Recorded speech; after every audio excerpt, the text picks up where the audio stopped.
Hello Golf R World. Today we'll be swapping out the US stock taillights for the Euro LED taillights. Now there's already a couple of videos online showing how to do this with the harness, which we'll be doing today, that gives you the amber turn signal functionality on the sides. But some of those videos are done by professionals like the Deutsche Auto video, and he makes it look really easy, and some others do as well. So today we're going to be seeing how this works out with doing it when you don't have a lot of experience. And don't worry, this guy's not here to mug me. This is Jay, and since this is kind of an involved project, he's got some experience doing stuff like this, I've asked him to join us. Remember, this is going to be an involved project, so set aside some time for this particular one. And I've cleared out my schedule for today, although I do think this is going to take about 2 to 3 hours, and let's see what equipment we have lined up to make this happen. Okay, so for this modification, you'll obviously need some LED taillights. I ordered mine off of Germany eBay. And they shipped from Germany. It took about a month to get here. Well worth the wait though. These are the OEM stock LED taillights direct from Europe. We've also got a set of priors here for the various dash panels that we'll be taking apart today to get that harness in. This is going to take quite a bit of coding, so I've got the OBDeleven here, as well as an instruction sheet, which is pretty involved on all the various settings for the BEC harness that I picked up.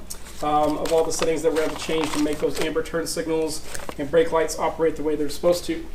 I've got the BEC harness, which you will need to install in order to get the amber tail light functionality. Again, if you just plug these in stock, you will just get the normal brake light functionality, just red all the way around. So if you don't want to mess with the harness, you can just plug these in and they'll work just fine. You just don't get the amber functionality. And we've got from the BEC guys some instructions on how to get that harness installed. We've also got the laptop ready to go to see some other videos so we can make sure that we know what we're doing. I'll go ahead and link all the videos that I found on how to make this happen in the comment section below. Another thing you're going to need is a snake. We're actually going to be using a couple snakes today to make sure that we get those wires in without having to remove any boots or do anything crazy, and making sure that we're fishing those wires in an efficient manner. Alright, so Jay is going to peel back this carpet piece here using one of the pry tools just to make sure we get a nice clean pull on that.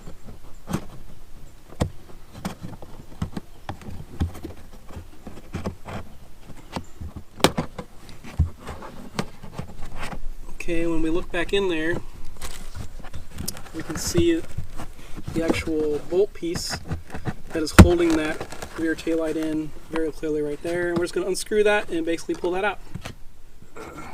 This thing feels like a rock. It's not doing anything. Everyone in the other videos did it by hand. You see, this is why we're making this one, because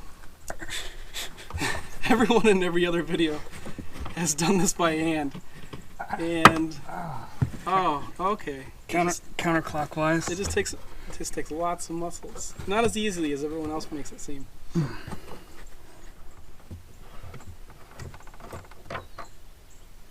Pull that red tab back to release the connector. There we go. Like that. Alright, so with that bolt out and the connector release, this should just come right off. And there's a stock US headlight. Okay, so now we're going to be taking this piece out, which is going to expose this connector for the hatch light. And again, we're just going to pull back on that red tab there, pull this down, and it's just as easy as that. Alright, so you can add a 8mm socket to the tools list to go ahead and get this hatch light out. And you'll have to take these two bolts nuts off in order to pull this assembly out. Okay, and with those two bolts out, we should just be able to push up, and that is your hatch light.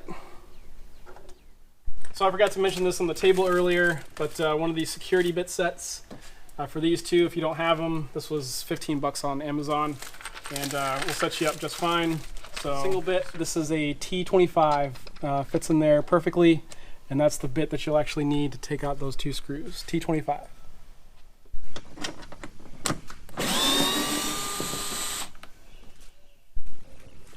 All right, Jay, you ready to pull this cover off my brand new Golf R? I'm ready. All right, remember the Deutsche Auto guy made it look super easy and had it off in like 2 seconds. All right. So we're saying it's not as easy as it looks in the Deutsche Auto video, huh? There's more screws. There are? Right there and right there.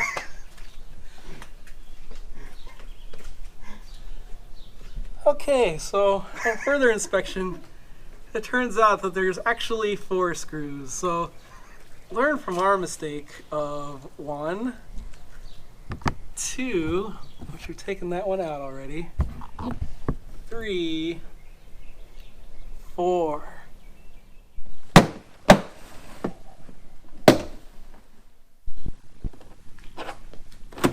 Yeah. What? That's how I did it in the video.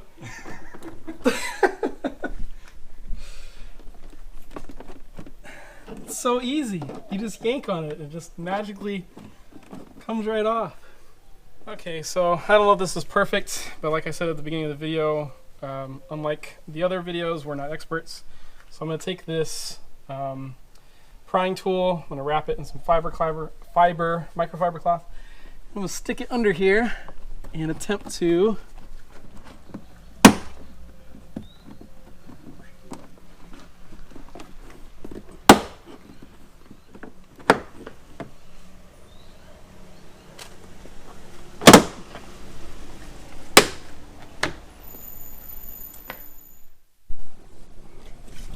Should we take this one? Jay's giving it a go. Okay, really had to tug on that one to make that happen. It's got those 3 clips there. Looks like that.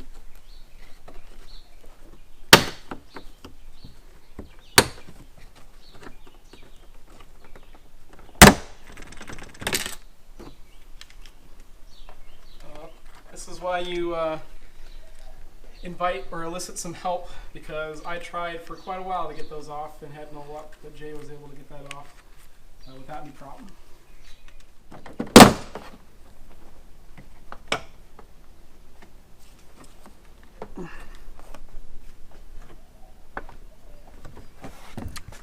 Is it snagging on something?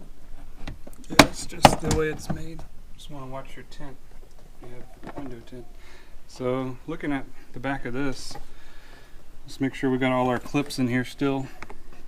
Oh. And we're missing one. Missing this guy. So let's see where he's at. So he is inside here. So we should just be able to get a pair of pliers and pull him out, and he should just slide back in here without a problem. So we did lose a clip, but not the end of the world, and we'll try to get that back in.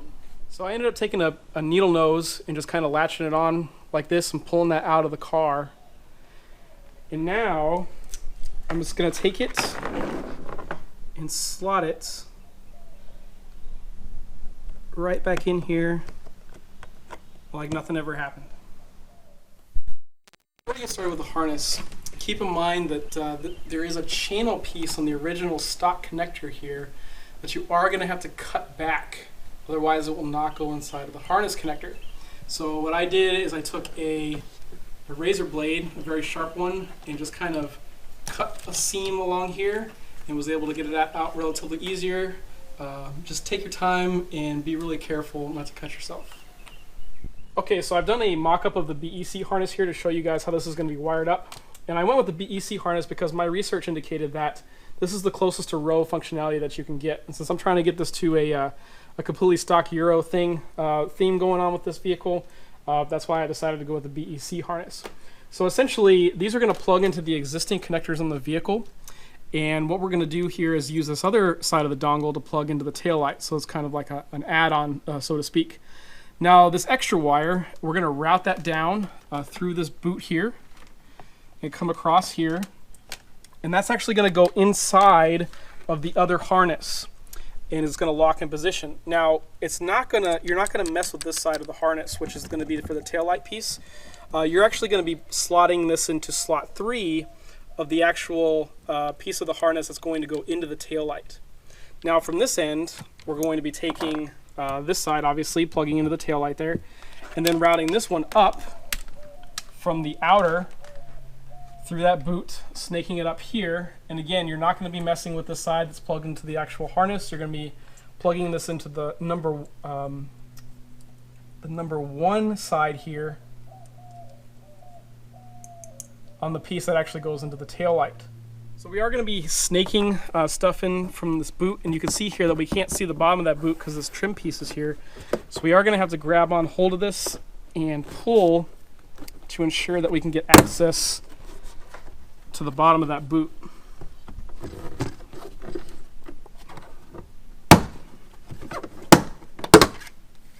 So that comes off from the bottom there, and with that removed, we can now see the wires coming in and out of this, and now we'll be able to route that very easily.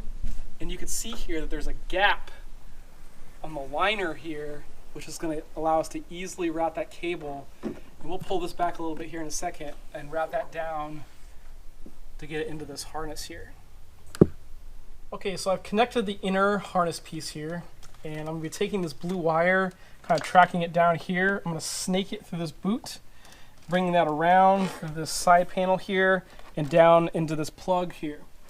Now, on the flip side of that, from this connector on the harness, I'll be routing that up in the reverse manner through that side panel, up through this boot, out here, up the track, and then plugging into this side of the harness. So you're definitely going to need a snake to do that, and let's go through that process now. So I picked this up on Amazon, and it was just a couple of bucks. And you definitely, as other people in the videos have stated, you don't want to take these off. This is what waterproofs your trunk. And if you break this or don't get it seated correctly, or just generally mess with these and don't get it back the way it was before, you can really run the risk of leaking inside of your vehicle, which you don't want to have to deal with.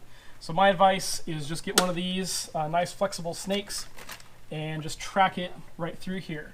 So if you haven't used one of these before, it's pretty easy. You just take the end. I like to use the stiffer end, or you can use the flexi end if you're more comfortable with that. But for the first feed through, I like to use the stiffer end. And I like to just basically start that there at the bottom. You can kind of see it, and just make sure that you don't poke the grommet. So we're just going to take our time. We're going to be nice and gentle. And when you get it right about here, you can start seeing it flex. That's the time that you want to rotate this, and just keep rotating it and just gently pushing until you get it to come out the top there. Okay, once you've got it snaked, you'll be able to start seeing it. You just reach in here and pull it out. And now you've got a safe way to transport your wire by taping it off on this end and just pulling it back through. Now, one of the tricks that Jay pointed out is not only are we going to tape the wire as we come back through that boot, but we're also going to tape the other flexi side of the routing cable snake like this and pull that all back through at the same time so we can do the reverse side without having to route through this grommet again. All right, so now we're going to take the wire we need to fish through as well as the opposite side of the snake, and we're going to tape all that together. That way we're pulling the wire through that we need through that boot as well as the opposite end of the snake. That way we can actually use that other side to snake the opposite wire back through. Basically just going to reverse the process that we did a little bit ago. Again, making sure to rotate. If you get caught on anything, you're going to be rotating this side of the snake to make sure that you get a nice even pull through. And just take your time. Don't get impatient. Remember, the goal is to get the wire through without pinching anything or ripping that grommet. Okay, so you can see now here that not only do I have the wire fished through that we need, but I also have the opposite end of the snake fished through. So now I'll be able to take the other side of the harness and tape it to this end and fish it back through on this side without having to go back through the snake block. All right, so before we're ready to run the red wire up into the boot, we need to run it from the harness down here up to the side panel out through here so we can get it into this rubber grommet. So for this part, you're going to need a stiffer snake to snake down in here into this open panel right here. So what I'm going to do is just basically pull down this a little bit, and you can see how that's kind of separating from the weather stripping.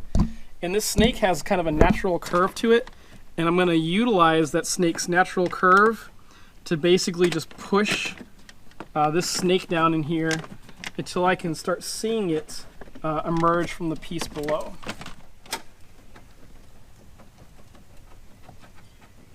Okay, so I routed that snake down, and now I'm going to pull it out to this panel. And now I can attach and tape my red wire and pull it up and bring it out here on this top piece right here. So to clarify, as Jay tapes this up, is we're going to be snaking that harness piece right here up that side channel where our snake is coming out, our stiff snake's coming out right here. And then once we have finished that snake piece, we're going to utilize this other snake piece to route it up through this grommet. So 2 snakes to get that cable where it needs to go.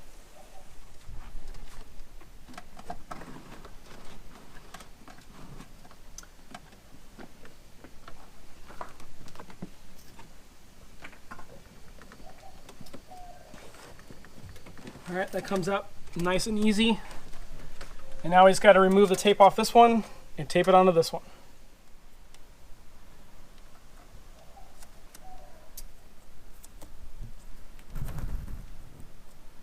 All right, so we're taping that up on the soft snake. And now we're going to pull that very gently through that grommet piece, get out the other side.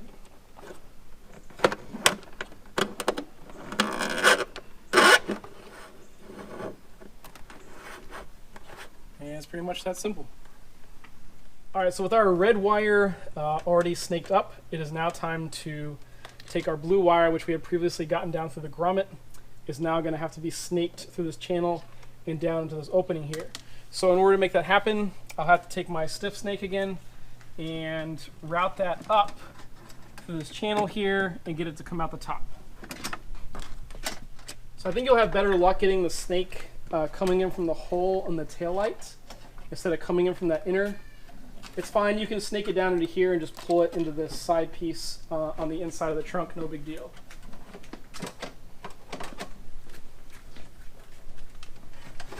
Okay, and now my snake's up the top. I'm going to go ahead and tape this blue wire to it and get it pulled down.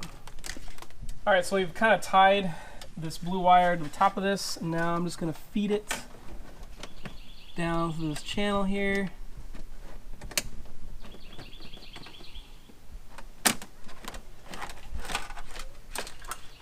Okay, nothing to that. Now I can go ahead and unloop this. And now, just using my fingers, I can route that to this inner channel here if you need to, or you can just work with the harness outside here. So if you use tape, you'll notice that some of these are going to be pretty dirty from the electrical tape, depending on how old your electrical tape is. So we're just going to use some rubbing alcohol real quick and a cloth and just get that cleaned up before we go ahead and insert that into the pin. Okay, once these are cleaned up, we're ready to go ahead and insert it. I can't stress enough that you really need to look at the wiring diagram and triple check that you're putting it in the right spot on the right place before engaging this, because once you get this in here, it's going to be extremely difficult to get it back out. So notice this has a locking mechanism on the side. Don't push that down until you are 100,000% confident that you've got your pins lined up where they need to go. So again, every harness is a little bit different. This is the BEC harness, and even the instructions for it were wrong because it says this is supposed to be a different color wire, but the harness that shipped actually had different color wires. So BEC, please update the documentation if you get a chance. That would be fantastic because it was a little confusing. But after doing some checking, it looks like this is the right way to go. And what we're going to do is we're going to slot this in here and just push. So, like so. You should hear a click. And you should be able to see the pin inside here. Do not close this or try to close that until you verify that you've got a nice flush contact right inside of these holes here. If you feel good about everything and you're good on the cable routing and you're not going to pinch anything and you've got plenty of slack, go ahead and push this down. Get a nice click, and this is ready to be put inside of the tail light now. We're going to repeat that exact same process on the other side. We're going to route this red wire up a little bit. Give ourselves some slack here. Just just kind of eyeball as we tape this up. And we have plenty of room, looks like we're going to. And again, you're not doing this on the inner harness. You're going to be doing this on the actual piece that is going to be connecting to the tail light. And again, consult your documentation on which one is going to be which. So for the right inner, according to this diagram, we're going to be using the right outer pin. Click. Got a good click, verified I can see the pin, and snap. All right, so we've gone from outer to inner and run a wire from inner to outer. And again, on this side, we ran a wire from outer to inner, and then another one from inner to outer. So the last wire that we have is going to go from the inner to the other side of the inner. There's only one place left to put it, which is going to be right here. So I'm going to go ahead and get that slotted in. Got a nice good click. Verify I've got good visual on the inside, and now ready to snap that lock in place. Okay, that's pretty much it for the wiring component. Looks complicated, but overall not too bad as long as you have the right snake tools.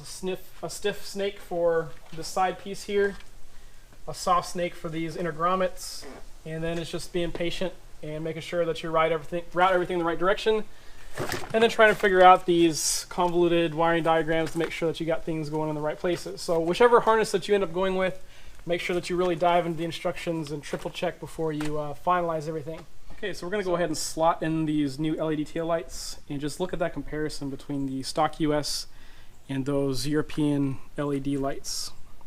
I think these look a lot better, and this is going to be a pretty significant mod, both in looks and functionality. And once we got them slotted and connected, we're not going to tighten everything down and button up everything. We're going to press on to the coating. And once we got the coating in place, we're going to double check that everything's working the way we expect. And once we're satisfied with that, we'll go ahead and button everything back up. So all I'm going to do is just kind of slave these in place, get this connector just kind of slotted, fish these wires back through here, and just kind of get that resting. Doesn't have to be perfect. We'll get that all looking perfect here in a little while. And then for the top piece,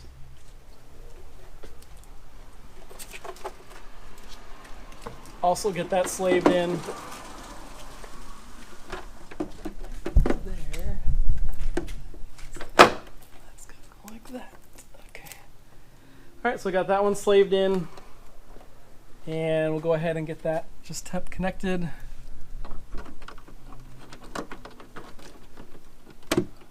Okay, and now it's time to do some coating to make sure that the harness is operating as expected before we get this all cleaned up and put back together. Okay, so we'll need to be doing some coating now, and if you have an OBDeleven, you're going to be in luck if you're using a DAP harness, because you can just use one of the pre-selections for the DAP harness, just push one button, and it basically takes care of all the coating for you. Unfortunately, while I do have an OBDeleven, I sprung for the BEC harness, and because of that, I'm going to have to follow some directions here that are pretty involved on all the different settings that I'm going to have to modify. If you haven't used one of these before, it's pretty simple. You just take it and you plug it into the port down here. When it's plugged in, you'll see a nice light up on it, and it lets you know that it's ready for business. And at that point, we're going to just turn the ignition on, not actually start the vehicle, and start our coating process. Okay, so we had some mixed results after completing the coating, where you'll notice that if I bring this down a little bit. All right, Jay, go ahead and push the brake. That only the outer tails are actually lighting up during the braking process. Well, as it so turns out, that's exactly what happens on the European models. The inner tail lights don't brake during the braking process. So I came across a forum post on the VW Vortex forums that says this is the way it's supposed to work, which was a little confusing because I didn't know that. And so we were troubleshooting for a while trying to figure out what was wrong. Nothing's wrong. That's exactly how it's supposed to work with the BEC harness. However, there are some steps in that form to do some additional coating to get both the outer and the inner to brake and light up whenever you push the brake pedal. So I kind of like the idea of both of them lighting up. I think more light is a little bit safer than less light.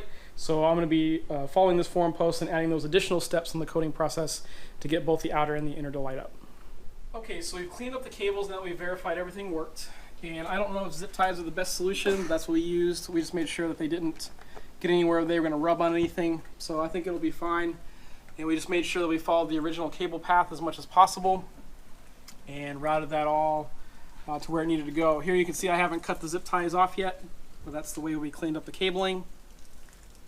And now what you want to do is you want to come and check every single one of these and make sure that it has clearance, because this is where those tabs are going to pop back in. And there's a couple, especially down here towards the bottom, that are kind of sneaky, like this one right here. And you need to make sure that these wires are clearing that so you don't pinch those in when you put the panel back on. So you need to do a once over, make sure that all of those are clear, and that when we put these panels back on, you're not going to pinch anything, cut any wires, and put yourself in a bad spot.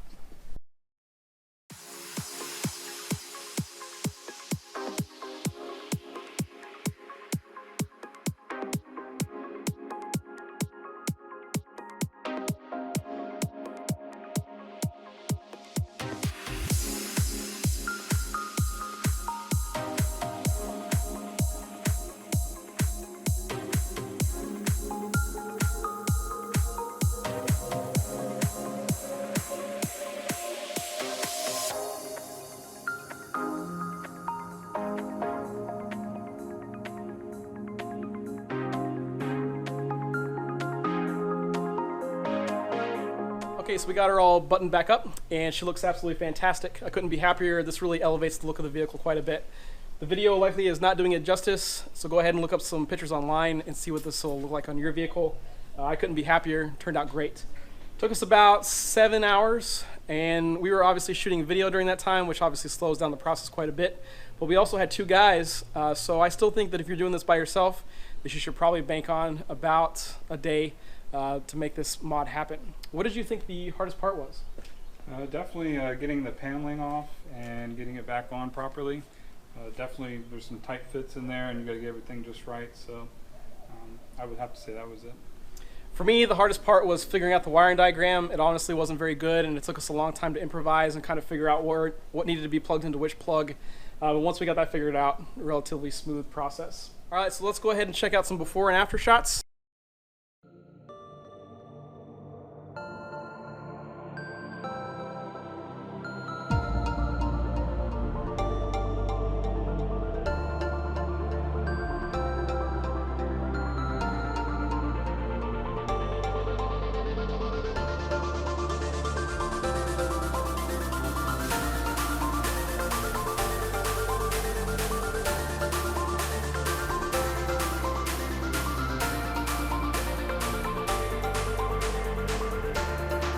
This one's red.